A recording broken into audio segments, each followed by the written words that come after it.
Hello दोस्तों, क्या आपने भी रूटीन बनाया है लेकिन 2 दिन से ज़्यादा नहीं चल पा रहा है। आपने टाइम टेबल बनाया है लेकिन आप उसे फॉलो नहीं कर पाते हो। इसका कारण क्या है? कारण की बात करें तो बहुत सारे लोग बताते हैं कि आपके टाइम टेबल में कमी है, आपका टाइम टेबल फ्लेक्सिबल नहीं है, आपका टाइम टेबल बहुत ज़्यादा स्ट्रिक्ट है। तो ये सब चीज़ें जो बात करते हैं लोग कि हाँ, समस्या को बाहर से देख रहे हैं कि हाँ, रूटीन में कमी है, टाइम टेबल में कमी है। लेकिन कमी बाहर नहीं है बल्कि कमी आपके अंदर है। अगर आपने उस चीज़ को ठीक कर लिया तो आप कोई सा भी रूटीन जो है, मैं जो बताने जा रहा हूँ, कोई सा भी रूटीन फिर फॉलो करोगे। बस एक चीज़ की कमी है, वो है आपके अंदर में टारगेट जो है उसकी कमी है, आपका गोल क्लियर नहीं है। कहने का मतलब है कि जितने भी टॉपर्स होते हैं जो 90% से ज़्यादा स्कोर करते हैं, उन सभी के पास टाइम टेबल होता है। लेकिन जो बस पास होना जानते हैं, जो मतलब किसी तरह से पास होने के लिए, उनको टाइम टेबल से कोई मतलब नहीं है, वो टाइम टेबल से भागते हैं। तो आप पहले डिसाइड करो कि आपका टारगेट कितना है, आपको क्या अचीव करना है। तो जब आप इन चीज़ों पे ध्यान दोगे तो आपका मतलब कि को कभी भी ये चीज़ थकाएगा नहीं आपको। टाइम टेबल आप फॉलो करोगे। तो उसी चीज़ को देखते हुए मैंने ये टाइम टेबल जो है, परफेक्ट टाइम टेबल आपसे शेयर करने जा रहा हूँ, जो एकदम बहुत ही बेस्ट तरीके का है। मैंने बहुत सारे रिसर्च करके ये आप लोगों के लिए बनाया है। तो चलिए शुरू करते हैं। टाइम टेबल को शुरू करने से पहले 2-3 चीज़ें जो हैं, चेकलिस्ट हैं, जो आपका क्लियर होना चाहिए कि हाँ, आपको रूटीन बनाना है तो वो चीज़ों की होना चाहिए। पहला चीज़ है आपका कि सिलेबस। जो सिलेबस है वो आपको क्लियर होना चाहिए कि हाँ, कितना वेटेज है, कितना मार्क्स का है। सिलेबस आपको क्लियर होना चाहिए। दूसरा चीज़ है रिसोर्सेज, कि आपका जो स्टडी मटेरियल है किसी एक चीज़ को फॉलो करना है, ज़्यादा नहीं। जितना ज़्यादा आपके पास रिसोर्सेज होंगे उतना ज़्यादा कन्फ्यूज़न बढ़ेगा। तो आपको रिसोर्सेज एक रखने हैं, चाहे आपका स्टैंडर्ड बुक हो या किसी भी कोई भी रेफरेंस बुक हो, एक ही रखिए, ज़्यादा नहीं कि कन्फ्यूज़न होगा और टाइम भी ज़्यादा उसमें लगेगा। तो ये चीज़ हो गया, आपका सिलेबस होना चाहिए, क्लियर होना चाहिए। दूसरा आपका है रिसोर्सेज आपके क्लियर होने चाहिए। तीसरा अब बात करते हैं हम लोग, जो टाइम टेबल क्यों ज़रूरी है। टाइम टेबल ज़रूरी होता है कि आपका जो टाइम का मैक्सिमम यूटिलाइजेशन आप टाइम के थ्रू करते हो। कि हाँ, हमारा टाइम, मान लीजिए कि आपका टाइम कहाँ कहाँ कितना खर्च हो रहा है, अगर आप उसको बचा लेते हो तो आप उस दो मतलब लोगों के कंपैरिजन में आप ज़्यादा टाइम अर्न कर रहे हो। इन द एग्जांपल मैं कहना चाह रहा हूँ कि होते तो 24 घंटे ही हैं एक दिन में, लेकिन किसी किसी लोग के जो होते हैं, अगर जिन्होंने मैनेज किया है, उनको 24 घंटे जो है 48 घंटे के बराबर होते हैं। और कोई कोई जो ऐसे ही यूजुअल तरीके से कर रहे हैं, कैजुअल ले रहे हैं, उनका टाइम कहाँ जाता है पता नहीं चलता है, उनके लिए 24 घंटे 12 घंटे के बराबर हो जाते हैं। तो इसीलिए आपको टाइम टेबल बहुत ज़रूरी है। तो चलिए शुरू करते हैं। आपका टाइम टेबल का शुरुआत, ये मैंने एक रात पहले से शुरुआत किया है। सब लोग टाइम टेबल जो बनाते हैं वो मॉर्निंग से बनाते हैं, लेकिन मैंने कुछ अलग किया है कि आपको जो टाइम टेबल बनाना है वो एक रात पहले ही डिसाइड कर लेना है कि हमको कल क्या पढ़ना है। ये आपको रूटीन में बहुत ज़रूरी है लाना, क्योंकि अगर दिन की शुरुआत अच्छी नहीं होती ना तो पूरा दिन खराब जाता है। तो इसीलिए आपको दिन का शुरुआत करने के लिए आपको रात में सोने से पहले कल आपको क्या करना है, आपके स्पेसिफिक टॉपिक क्या हैं, चैप्टर्स क्या हैं, क्या क्या आप कल तैयार करोगे, उसका एकदम आपको डिटेल प्लानिंग कल रात में सोने से पहले कर लेना है और फिर इसके बाद सोना है। तो प्लानिंग ऑफ नेक्स्ट डे आपको 9:30 से 10 जब सोने जा रहे हो उसके आधा घंटा पहले आपको प्लानिंग पे फोकस करना है। फिर दूसरा चीज़ कि स्पेसिफिक टॉपिक होने चाहिए कि आपको क्या तैयार करना है, मतलब स्पेसिफिक होना चाहिए। क्योंकि अगर ज़्यादा रास्ते होंगे ना तो आदमी कहीं नहीं पहुंचता है। इसीलिए स्पेसिफाइड अगर रास्ते पे चल रहे हो तो आप पहुंच जाओगे, मंजिल आपको मिल ही जाएगी।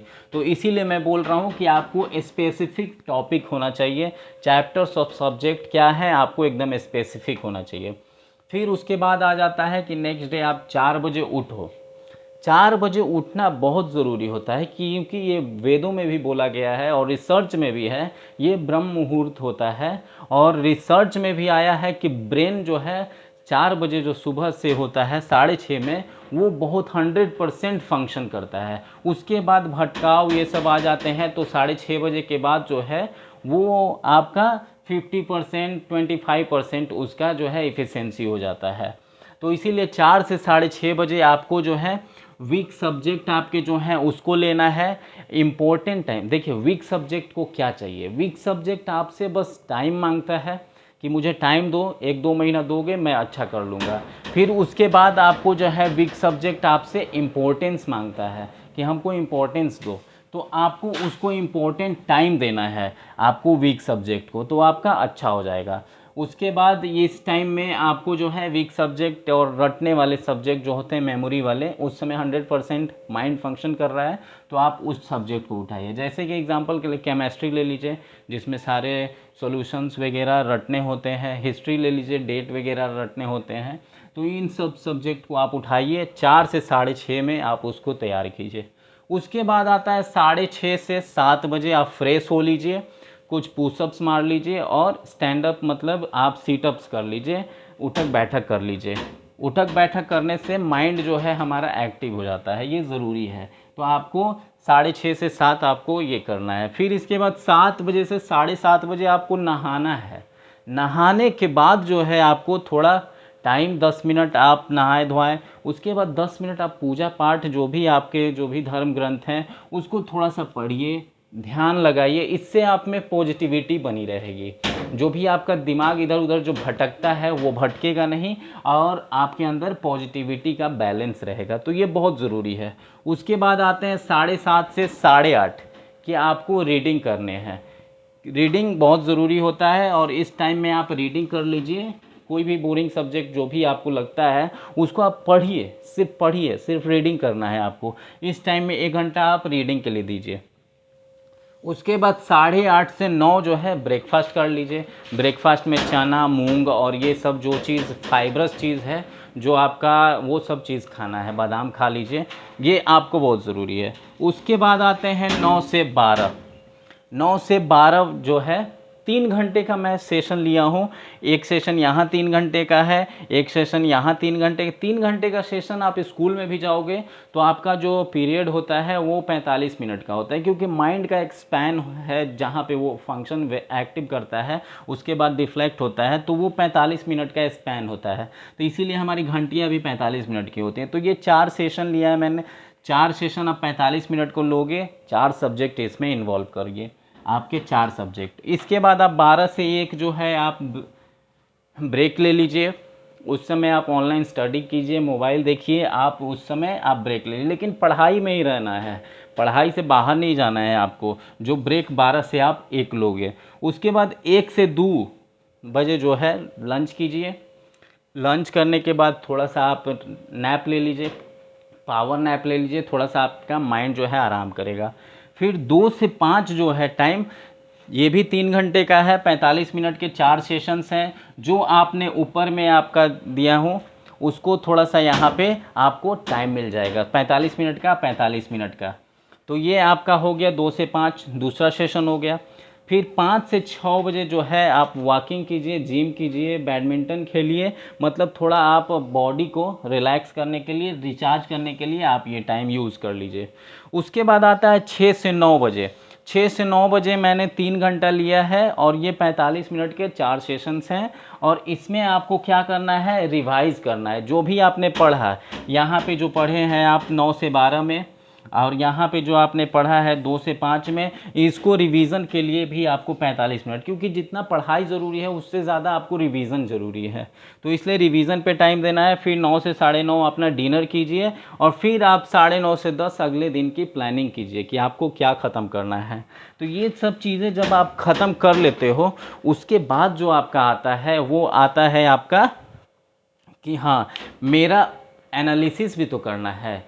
तो एनालिसिस करने के लिए आप सप्ताह के जो एंड है, वीकेंड्स में आप एनालिसिस कीजिए कि आपने जो टारगेट बनाए थे उसमें आपने कितना अचीव किया। तो ये चीज़ आपको ज़रूरी है। तो वीकली एनालिसिस कीजिए, मंथली टारगेट का एनालिसिस कीजिए कि आपका जो है कंप्लीट हुआ कि नहीं हुआ। तो ये चीज़ें आपके सिलेबस में मतलब टाइम टेबल में बहुत नेसेसरी है, इसीलिए मैंने एकदम बहुत रिसर्च के बाद एकदम परफेक्ट बनाया है।